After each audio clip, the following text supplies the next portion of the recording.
મથુરાનો રાક્ષસ રાજા કંસ પોતાના ભત્રીજા શ્રીકૃષ્ણને મારવા માંગતો હતો.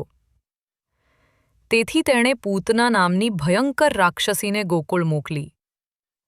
પૂતના બાળ હત્યા કરનારી હતી. તેણે સુંદર સ્ત્રીનું રૂપ ધારણ કર્યું અને પોતાના સ્તનોમાં ભયંકર ઝેર કાળકૂટ લગાવી દીધું. તેનો હેતુ ગોકુળના તમામ નવજાત શિશુઓને ઝેરી દૂધ પીવડાવીને મારી નાખવાનો હતો.